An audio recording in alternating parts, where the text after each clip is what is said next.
Les amis, il est très important de dire, moi, je ne crête rien avec le diable et de connaître comment définir cela. Bienvenue sur votre chaîne, L'amour du prochain, le développement d'une vie nouvelle. Surtout ne quitte pas cette vidéo, suis-la jusqu'à la fin. Quand on dit je ne crête rien avec le diable, il faut connaître comment définir cela.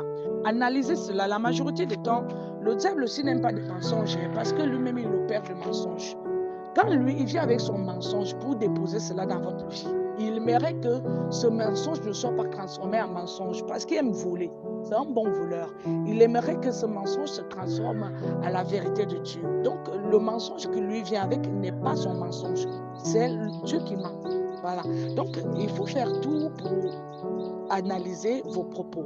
Parce que si vous dites que je n'appartiens pas au diable, moi je suis l'enfant de Dieu, et que à toute heure, vous manifestez des petites attitudes d'une personne fuserée par la lumière. Attendez, il y a déjà ça. Parce qu'il n'y a pas seulement le fait que vous aviez fait mal à quelqu'un, vous avez parlé mal à quelqu'un, vous aviez tué quelqu'un, vous aviez condamné quelqu'un, vous avez mal jugé quelqu'un, c'est pas ça qui nous condamne. Et je vous ai dit, la majorité des temps, le Seigneur, lui, il ne juge même pas des petits comportements, des petits machins comme ça. Pour lui, faire des grandes expériences en sa personne lui laisse croire que nous voulons trop être des personnes qui veulent être à sa suite. Et nous laisse à notre propre expérience de vouloir croire à la manière dont nous voulons.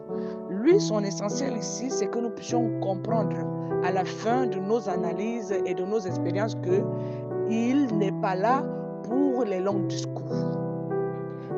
Même quand le Christ parlait, la majorité des temps même, il avait des petites paraboles très dures et très directes et perçantes.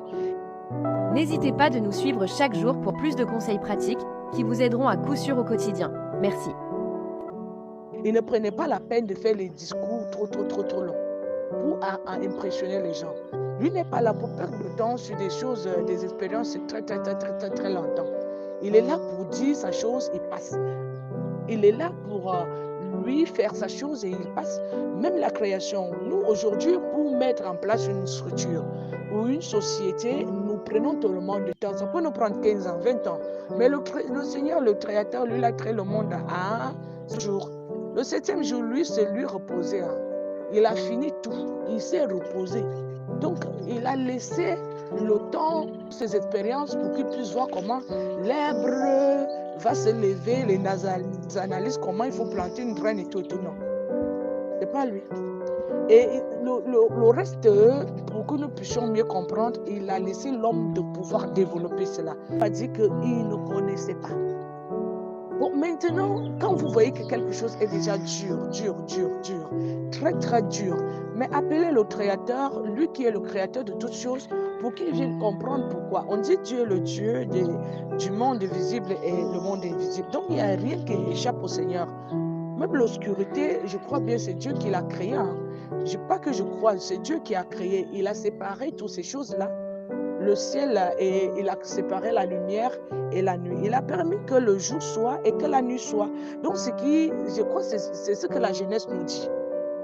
La Genèse nous dit que le Seigneur a séparé la lumière. Il a permis que le jour, la journée soit et que la nuit soit. Donc, ce qui veut dire qu'il maîtrise tout. Il est au-dessus de tout. En permanent, et j'ai un petit truc à vous dire. Le Seigneur savait, rien ne lui surprend. Parce que vous savez, même un parent, quand il crée, il sait qu'à l'intérieur de sa famille, il connaît celui qui est toujours en train de créer. Donc même le Seigneur, quand il était en train de créer, il savait qu'il pourrait avoir du désordre et qu'il y a une personne, après cette création, il y a une personne qui allait lui déranger. Il savait. Et c'est pour ça qu'il a décidé de mettre toutes choses en ordre. C'est pour ça que je vous dis toujours de prendre la peine de lire la Genèse, la base de toute la Bible, la base de tout. Le Christ, c'est pour ça qu'il dit, je ne suis pas venu pour abolir la loi, mais pour la rendre juste. Vous savez, il y a certaines choses qui ont été cachées par les prophètes, non, mais par des savants, des personnes qui ont pris l'habitude, même aujourd'hui, c'est toujours comme ça, de s'asseoir sur certaines connaissances pour que ça puisse leur servir à eux, rien qu'à eux seuls. Donc, il est très important ici que vous puissiez comprendre jusqu'à quel niveau il faut beaucoup lire la Bible et surtout la Genèse. Moi, je dis, les parties que j'aime méditer, la majorité du temps, c'est la Genèse, l'Apocalypse et le livre de la sagesse. Quand vous maîtrisez déjà cela, vous êtes capable de démasquer et de comprendre toute la Bible sans toutefois chercher à comprendre pourquoi Dieu a dit, pourquoi Dieu a fait. Vous comprenez, les amis? Donc, apprenons à mieux comprendre les analyses de Dieu, les propos de Dieu, avant de les apporter en espérant long. Les longues expériences qui ne vont rien nous apporter, à part des soucis.